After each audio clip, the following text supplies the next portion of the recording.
Dans cette partie sur les calques, on va aller dans le module Gérer les calques 1. Donc c'est la première partie.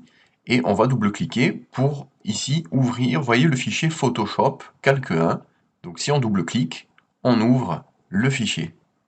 Alors un fichier Photoshop, l'intérêt c'est qu'il gère plusieurs calques. Donc là effectivement, ici on a 3 calques. On a le calque de la balle, le calque de l'ombre et le calque du fond, qui est verrouillé car on l'a ouvert. Alors le premier point qu'on va voir, c'est la visibilité du calque. Donc tout simplement, c'est avec le petit œil qui est juste à côté du calque. Donc si je clique sur l'œil, je masque le calque. Vous voyez qu'il n'est plus visible. Si je reclique sur le petit carré où il y avait l'œil, je réaffiche le calque. Donc il redevient visible.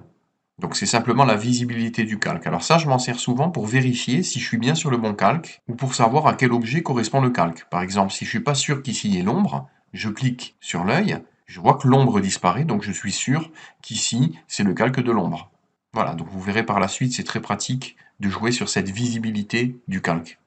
Alors une autre possibilité qu'on a, c'est le fait de renommer le calque. Donc si je me place par exemple sur le calque de la balle, vous voyez, il y a le texte, l'intitulé balle. Donc si je double-clique précisément sur le texte, je vais pouvoir remodifier le texte et renommer le calque. Donc ici, je peux marquer par exemple balle de tennis, entrée. Donc là, j'ai renommé mon calque en double-cliquant sur le texte. Alors si je veux supprimer un calque, donc ici j'ai plusieurs possibilités. Je peux sélectionner donc le calque ici dans la liste de calques et appuyer sur la touche Supre du clavier. Vous voyez que du coup, j'ai la balle de tennis qui a disparu. Donc dans l'historique, je peux annuler l'action. Donc ça, c'est une première façon. Vous pouvez aussi faire un clic droit au niveau de la bande grise du calque et vous avez ici l'option supprimer le calque. Donc si je clique, il me supprime aussi le calque. Et vous avez aussi l'option de cliquer sur le calque pour le sélectionner et d'appuyer sur la poubelle en bas dans les icônes du panneau calque. Donc moi personnellement, j'aime bien la méthode du clic droit et de supprimer ou le fait d'appuyer sur la touche Supre. C'est très rapide. Quand vous ouvrez un fichier, au départ, le calque est verrouillé. Donc c'est pour ça qu'ici, on était parti de l'image du terrain de tennis, donc il est verrouillé par défaut. Donc pour le déverrouiller, pour pouvoir le déplacer par exemple, il suffit de cliquer sur le verrou pour déverrouiller le calque et éventuellement prendre l'outil déplacer et déplacer le calque. Donc là, il est déverrouillé, donc j'ai pu le déplacer. Si finalement je veux le reverrouiller, je vais cliquer là sur le petit icône du verrou. J'ai verrouillé mon calque. Et du coup, donc si je suis en outil croix, donc raccourci clavier V, je vais pas pouvoir bouger le fond parce qu'il est verrouillé, il est protégé. Alors une possibilité qu'on a également, c'est de jouer sur l'opacité du calque. Alors on peut voir ça aussi comme la transparence du calque, c'est-à-dire si je me place sur le calque de l'ombre dans le panneau calque, en le sélectionnant, vous voyez qu'il est un peu plus grisé, et que je vais en haut, vous voyez juste en haut ici, j'ai l'opacité. Donc là, elle est à 64%, donc je peux l'augmenter à 100%, et vous avez vu que l'ombre du coup est beaucoup plus noire. Vous voyez, si je réduis l'opacité, donc l'ombre devient un peu plus transparente, vous voyez, elle est moins visible, donc on peut jouer sur le niveau de transparence d'un calque, et ça c'est très pratique. Évidemment, si je mets opacité 0, on voit plus du tout le calque. Donc je peux mettre une opacité réduite, par exemple, autour de 50%, comme ceci. Donc là j'ai joué sur la transparence ou l'opacité du calque. Alors un point important, c'est également l'ordre des calques. C'est-à-dire qu'ici, vous voyez, on a le fond, ici, donc qui constitue le terrain de tennis, et ensuite, on a des éléments, on a une pile de calques. Donc c'est comme un empilement de feuilles. C'est-à-dire qu'on a un élément qui est en bas, un élément qui est un peu plus haut, et un élément qui est tout en haut. Donc ça fonctionne vraiment comme des étages ou des empilements de feuilles. Ça veut dire que si je prends cet élément ici de fond et je l'amène tout en haut, il va faire écran à tous les autres calques. Donc il est vraiment par-dessus les calques qui sont en dessous, donc il fait vraiment écran. Si je le descends un peu d'un niveau par cliquer glisser, vous voyez il y a un trait bleu, donc ça veut dire que je vais l'intercaler ici entre la balle et l'ombre. Vous voyez que du coup on voit la balle parce qu'elle est au-dessus du fond, elle est au 3e étage, donc tout en haut. Ici mon terrain de tennis est au 2e étage, mais comme l'ombre est en dessous du fond, elle est cachée par le fond qui fait écran. Donc on ne voit pas l'ombre à l'écran. Donc si je veux voir l'ombre, je vais la glisser au-dessus du terrain de tennis. Et là, je révèle l'ombre. Donc si je déplace, ici avec l'outil croix, je déplace le calque de l'ombre. Vous voyez que là, l'ombre est en dessous de la balle. Si je prends ce calque et je le ramène au-dessus de la balle, vous voyez que l'ombre, si je monte l'opacité, est par-dessus la balle. Donc c'est pas bon. L'ombre doit être sous la balle. Donc ici, je prends le calque de l'ombre et je l'amène sous la balle. Donc la balle est en premier plan, au premier étage. Elle fait écran à l'ombre et en dessous, on a le terrain de tennis. Voilà, donc on gère l'ordre des calques par clic et glisser. Alors, vous avez aussi la possibilité de créer un nouveau calque. Donc, si je descends dans le panneau calque ici, j'ai un petit plus pour créer un calque. Donc, si je clique, vous voyez qu'ici, il me crée un nouveau calque. Alors, les carreaux représentent la transparence. Donc, c'est un calque qui est complètement transparent. Et l'idée, ça va être de recréer une ombre. Donc, je vais éteindre l'ombre qui est actuellement, comme ceci, ou je pourrais même la supprimer avec Supr. Donc là, j'ai mon calque. Donc, je suis bien positionné sur mon calque, il est sélectionné. Je vais aller prendre le pinceau, l'outil pinceau, pour faire des traits de pinceau. Et je vais aller choisir, vous voyez en bas, il y a des petits carrés de couleur. Donc, je vais cliquer sur les deux petits carrés qu'il y a ici, pour avoir le noir pur et le blanc pur. Et vous voyez qu'en premier plan, j'ai du noir. Ça veut dire que je vais peindre en noir. Donc, je ramène mon pinceau. Alors, je vais le régler par clic droit, environ 200 pixels. Vous voyez à peu près de la largeur de la balle. Et je vais cliquer à ce niveau-là. Donc je suis bien au niveau de mes calques, en dessous de la balle. Donc je clique, voilà comme ceci. Je peux recliquer éventuellement pour redonner un coup de pinceau par-dessus. Donc vous voyez que j'ai créé une tache noire.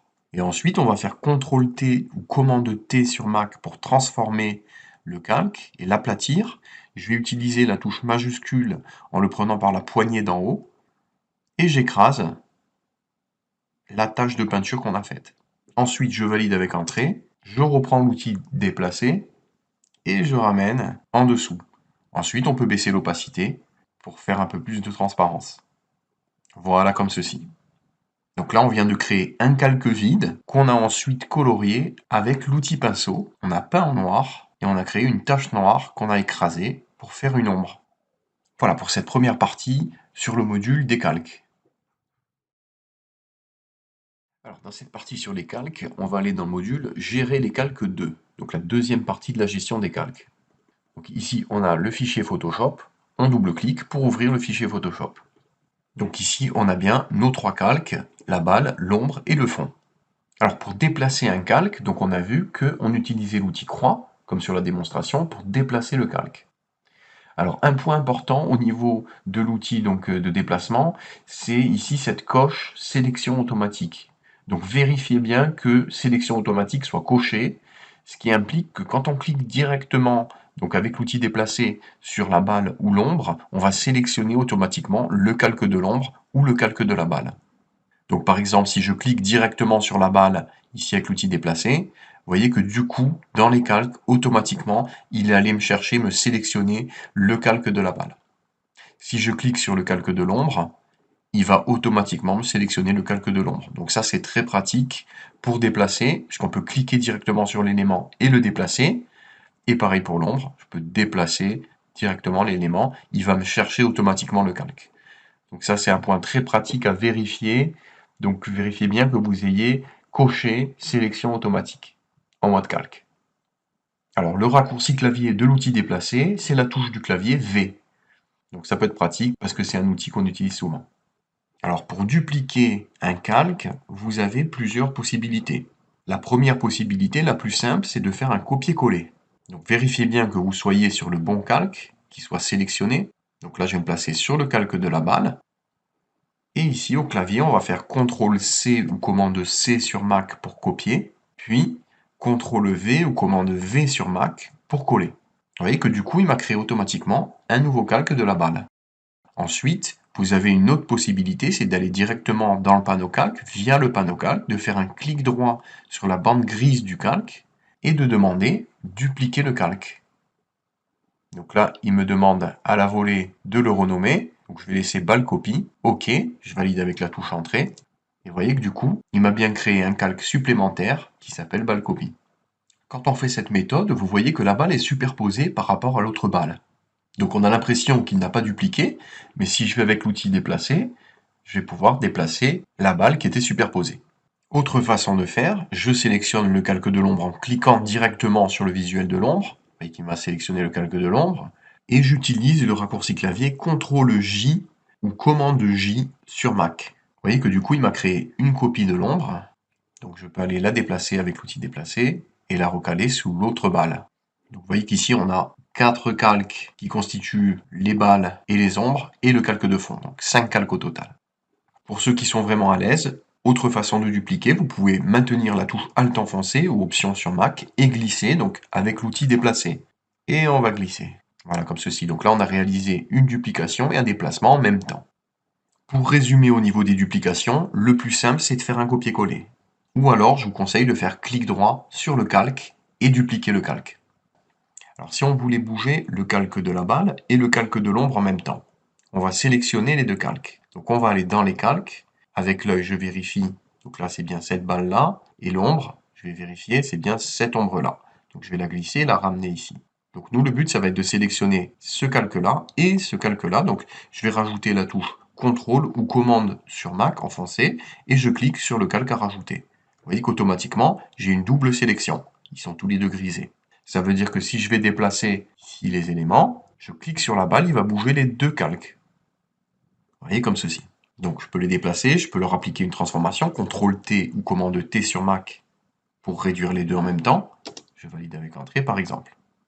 Alors si je veux sélectionner les 4 éléments, c'est-à-dire les balles et les ombres, je peux sélectionner le premier calque tout en haut, donc au dernier étage.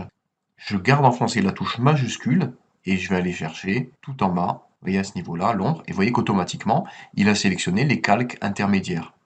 Donc là, j'ai les 4 calques qui sont sélectionnés d'un coup.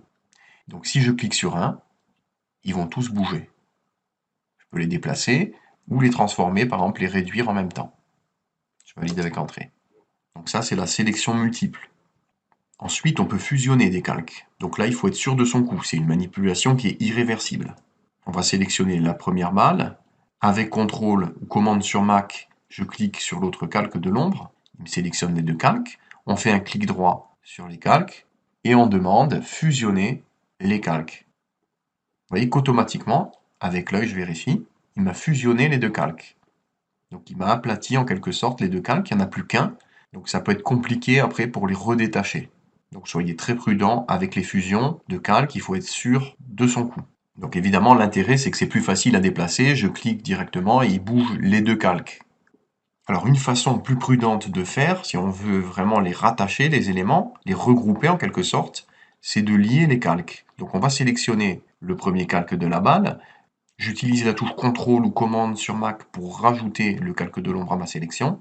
Et en bas, vous avez l'icône lier. Donc si je clique, vous voyez que les deux calques sont liés. Donc si je clique sur la balle avec l'outil déplacer, l'ombre va suivre la balle. Ils sont vraiment liés. Donc ça peut être très pratique, puisque c'est un peu plus souple et réversible. On a toujours les calques séparés, donc c'est mieux. Très pratique pour déplacer les calques ensemble. Et si je veux finalement les délier, je vais aller par exemple faire une variante et faire un clic droit sur le calque et demander rompre le lien. Voilà, comme ceci. Donc inversement, je peux cliquer droit et demander à relier les calques. Quand vous avez un bouton et du texte, ça peut être pratique aussi. Alors, on a encore une autre possibilité, c'est de grouper les éléments entre eux, donc pour les organiser, pour les classer. Par exemple, je peux sélectionner ici le premier calque de la balle, majuscule enfoncé, je clique sur l'ombre en bas, il me sélectionne tous les calques. Donc là, j'ai les balles et les ombres. Donc là, j'ai plusieurs façons de faire. J'ai présélectionné les calques. Je peux demander dans la foulée le groupe à créer un groupe en bas, avec le petit icône créer un groupe. Vous voyez qu'il me met les éléments, les calques dans le groupe. Évidemment, le groupe que je peux renommer en double-cliquant et l'appeler par exemple balle plus ombre. Une autre façon de faire, c'est de sélectionner les calques avec la touche majuscule, on clique droit et on demande groupe d'après les calques. Donc ici, je peux le renommer, donc balle plus ombre, et je valide avec entrée. Vous voyez que les éléments sont dans un groupe, on clique sur la petite flèche à côté du dossier et on développe le contenu des calques. Donc c'est pratique déjà pour organiser et classer les éléments. Je peux même aller demander dans les options de sélection, donc avec l'outil déplacer, le mode groupe, et du coup, quand je clique, il va me bouger tous les éléments qui sont dans le groupe. Donc il me bouge le groupe. Ça peut être pratique aussi quand vous avez beaucoup d'éléments, on peut commencer à les classer, les organiser, et pour les déplacer, ça va être un peu plus simple. Un autre intérêt du groupe, ça va être par exemple qu'on peut masquer un groupe ou faire des réglages spécifiquement sur un groupe. Donc ça évite de fusionner les calques et d'appliquer un réglage sur un groupe par exemple. Voilà pour ce module donc très important à savoir absolument sur la gestion des calques et leur utilisation. Alors dans cette partie sur les calques, on va aller dans le module style de calque. Donc je vais double-cliquer sur le dossier et vous voyez qu'ici on a un fichier Photoshop salon. Donc on va pouvoir ouvrir en double-cliquant. Voilà, donc là j'ai ouvert le fichier Photoshop de la photo du salon. Donc au niveau des calques, on a l'arrière-plan, un calque du poster, donc on a à gauche sur lequel on va travailler. On va rajouter les effets de style, notamment l'ombre portée, l'ombre interne et l'effet de contour. Et à droite, vous voyez qu'on a aussi un calque poster, où ici c'est le modèle en fait de ce qu'on veut avoir. Donc avec le cadre, comme je vous disais, l'effet de contour, l'ombre interne et l'ombre portée au niveau du mur. Donc vous voyez qu'ici ils sont listés, et on a un petit icône FX qui apparaît, qui signifie qu'on a utilisé des styles de calque. Alors dans un premier temps, on va aller créer un style de calque. Donc pour faire cela, on va aller sélectionner le calque qui nous intéresse. Donc je vérifie avec l'œil, c'est bien ce poster ici. Et on va demander en bas l'icône FX, ajouter un style de calque. Donc on clique et on va choisir, vous voyez, il y a une panoplie, ici un listing de styles de calque. On va choisir le classique ombre portée. Donc je clique sur ombre portée. Et vous voyez que dans les calques, automatiquement, il m'a rajouté un icône FX, qui signifie qu'on utilise un style de calque, et il me met l'intitulé ici de l'effet. Donc, je vais placer le panneau de cette façon pour voir à la fois le modèle et notre poster. Et on va essayer de régler dans un premier temps l'ombre portée. Donc vous voyez que l'effet est coché ici. Donc ici on a un mode de fusion produit. Je vous conseille de le laisser souvent en produit, c'est par défaut. Et ici on a la couleur de l'ombre. Donc si on clique, on a le sélecteur de couleurs et on pourra aller choisir des couleurs un peu plus grises. Voilà. Classiquement, on va rester sur du noir pour l'ombre portée. Ce qui est intéressant, c'est de pouvoir régler l'opacité de l'ombre. Donc, si on augmente l'opacité à 100%, vous voyez que l'ombre est vraiment noire. Donc, si je réduis à 50%, l'ombre va être un peu plus grise. Donc, par rapport au modèle, on a l'ombre portée ici. Son opacité est bien réduite. Donc, je vais me ramener autour de 25% d'opacité. Alors ici, il y a l'option utiliser l'éclairage global. Ça veut dire que si je bouge l'angle qui est à 160 et que je déplace, il va bouger l'ombre portée pour les deux posters. Parce que c'est un éclairage global, donc la lumière est censée venir par exemple d'en haut à droite, du coup l'ombre est en bas à gauche. Mais c'est global aux deux posters, donc moi c'est pas ce que je veux. Donc ici je vais décocher utiliser l'éclairage global, et je vais imaginer que la lumière vient de la fenêtre, voilà, avec un angle quasi horizontal, et du coup l'ombre est bien à gauche, voilà, au niveau de l'angle. Alors vous voyez, quand je passe mon visuel sur l'ombre, j'ai l'outil déplacer qui apparaît, donc si je clique, je vais pouvoir déplacer ici l'ombre portée. Donc vous voyez les deux paramètres qui varient, c'est la distance et l'angle. La distance, c'est l'éloignement par rapport à la source de lumière. Ensuite, en paramètre important, on a la taille. Donc si je réduis à 0, vous voyez que l'ombre est nette. Si j'augmente la taille, vous voyez que l'ombre devient floue. Donc c'est vraiment le contour progressif du bord de l'ombre qu'on gère. Donc là, je vais adapter au cas par cas. Je peux m'aider, vous voyez, des ombres portées qu'il y a au niveau des coins, au niveau des alentours. Donc on voit qu'il y a des ombres douces, puisqu'on a un ciel nuageux. Donc ici, je vais monter un petit peu la taille. Donc ça va être le niveau de flou. Voilà, comme ceci.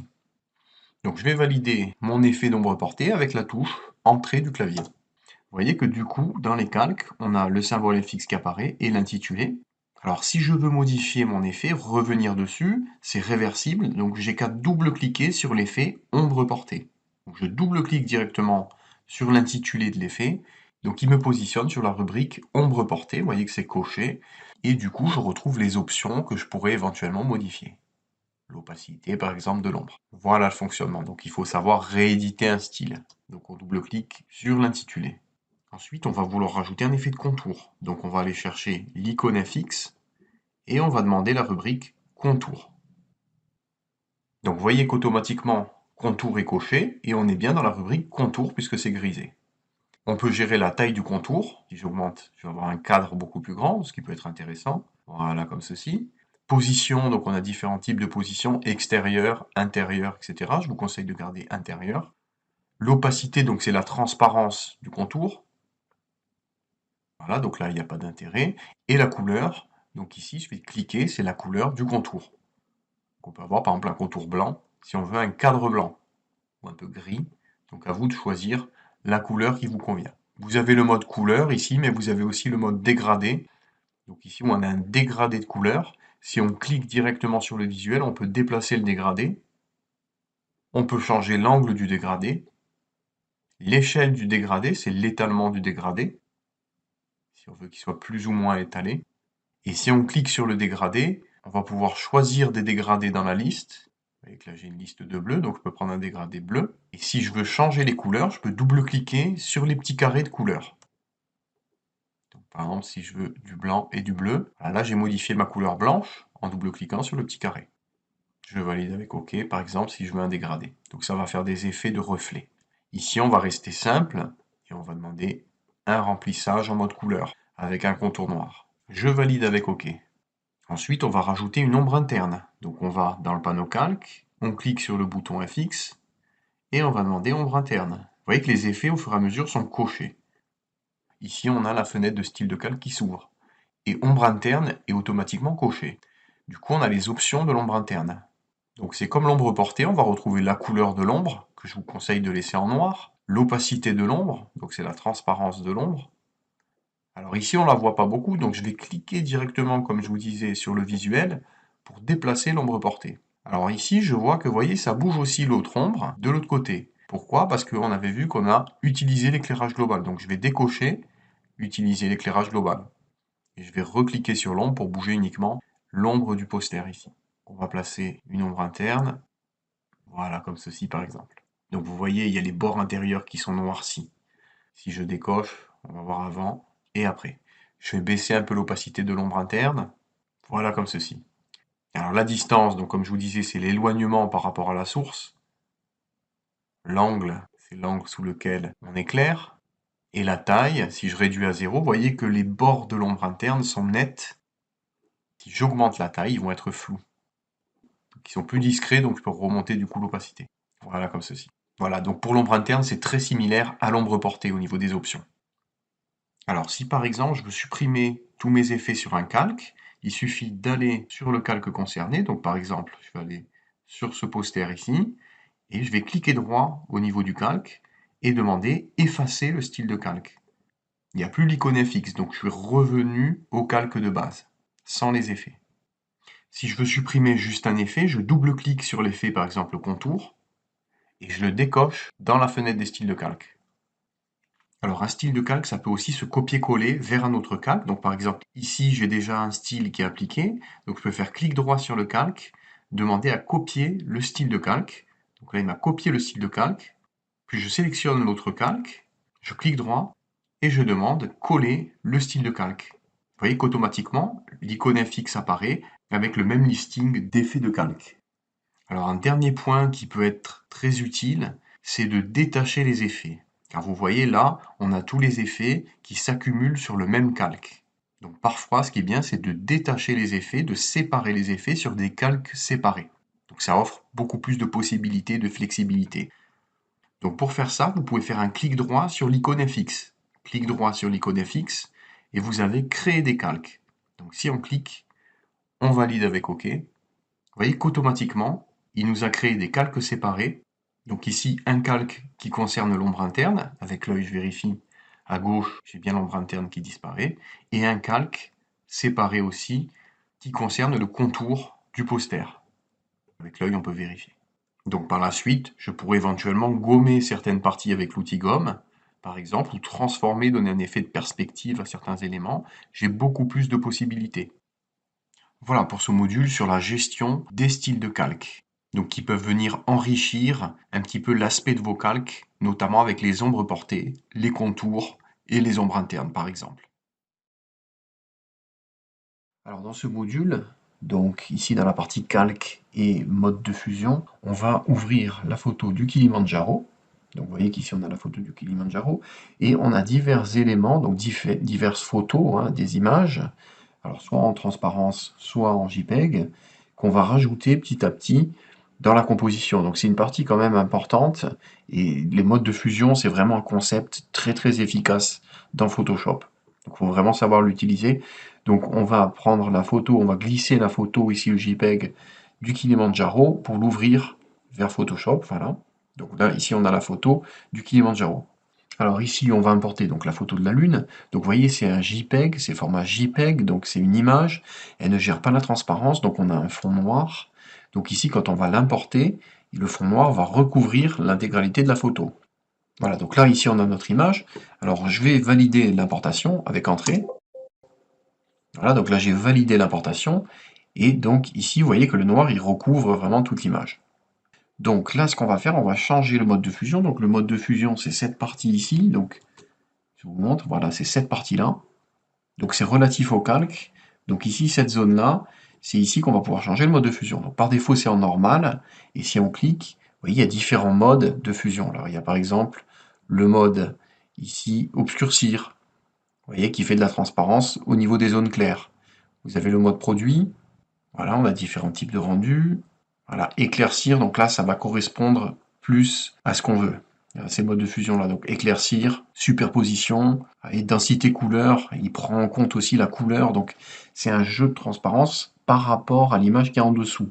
Donc on a des jeux de transparence, de luminosité et de couleur par rapport à l'image qui est en dessous, ou les images qui est en dessous. Vous voyez, densité, on a un rendu différent. Donc, en densité linéaire moins, c'est très intéressant comme rendu. Vous voyez, on a incrustation, donc là, à chaque fois, le calcul, le jeu de transparence est différent, et de couleur est différent. Donc on ne peut pas savoir à l'avance. Ce qu'on peut savoir quand même à l'avance, ici, dans notre cas, c'est comme on a un fond noir, on va aller dans ces rubriques-là.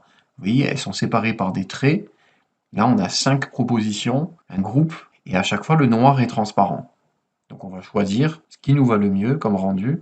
Donc il y a éclaircir qui est bien, et on a densité linéaire moins qui est pas mal aussi. Donc je vais choisir densité linéaire moins, et je vais baisser l'opacité du calque.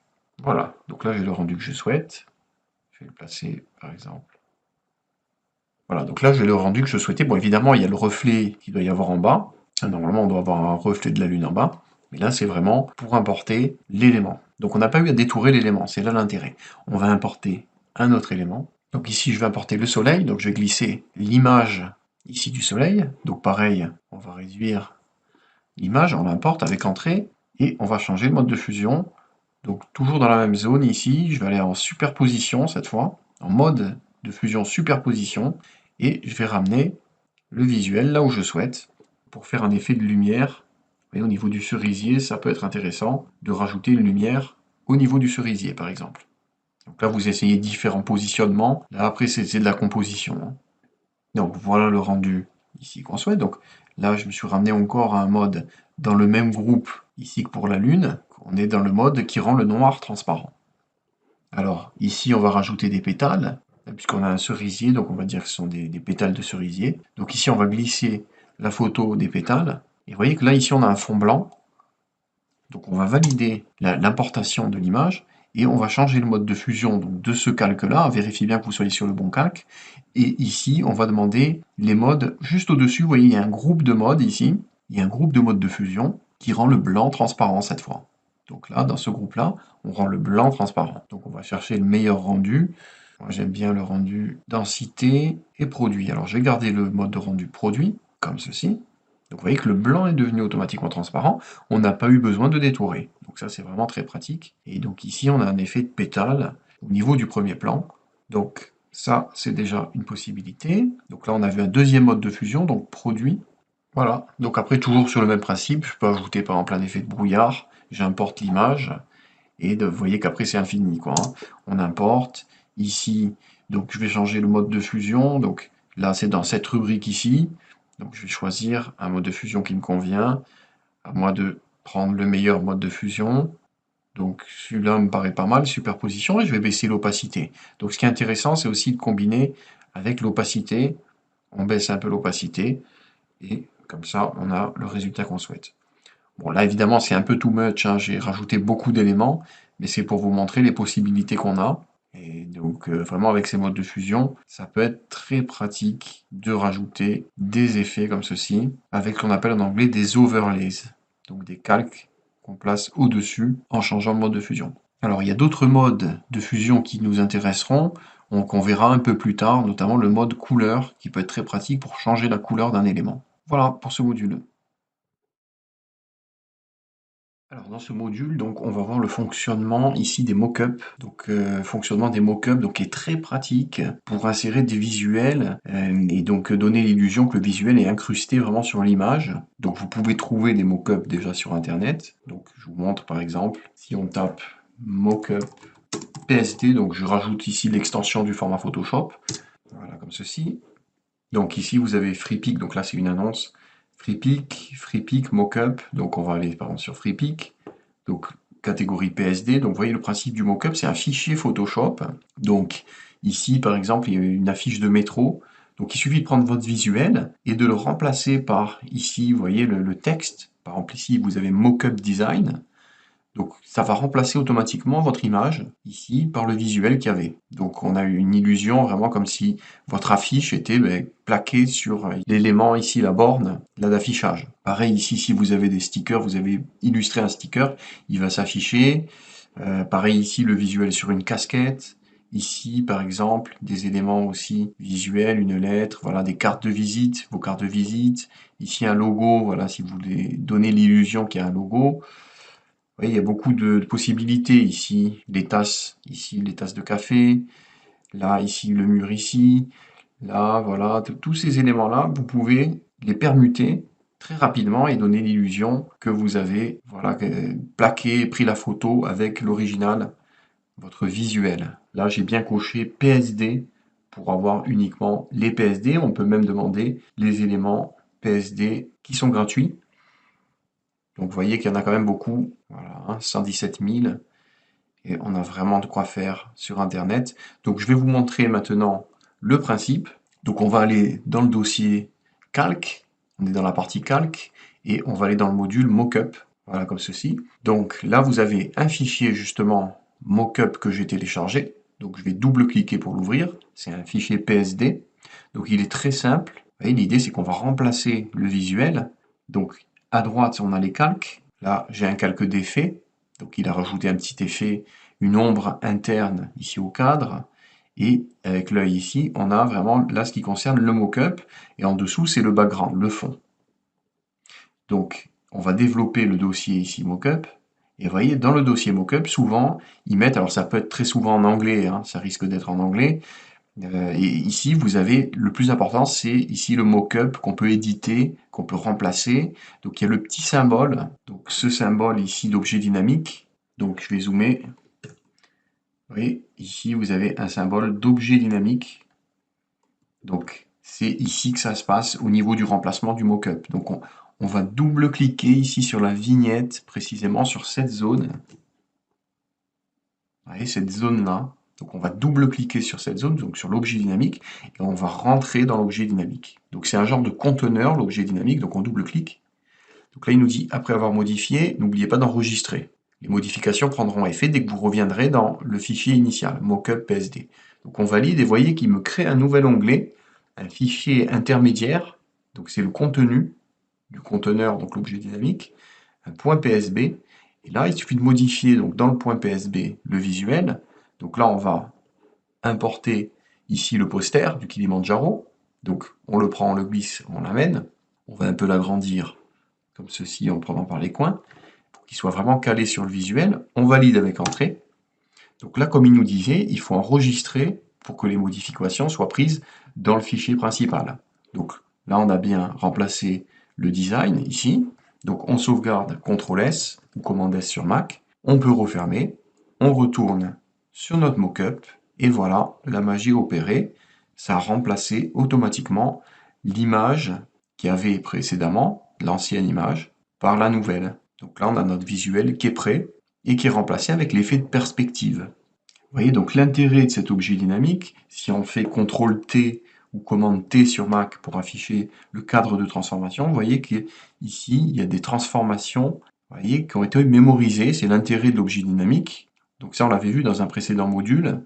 Donc ici, c'est mémorisé. Il mémorise cet aspect donc, de perspective. Donc il n'y a plus qu'à aller dans l'objet dynamique. On double-clique sur la vignette de l'objet dynamique. on rentre dans ce fichier temporaire, on fait nos remplacements, on sauvegarde, on revient sur le modèle, et c'est fait, c'est remplacé. Donc la difficulté quand vous avez un mock-up, c'est juste de trouver l'endroit où on modifie, où on remplace.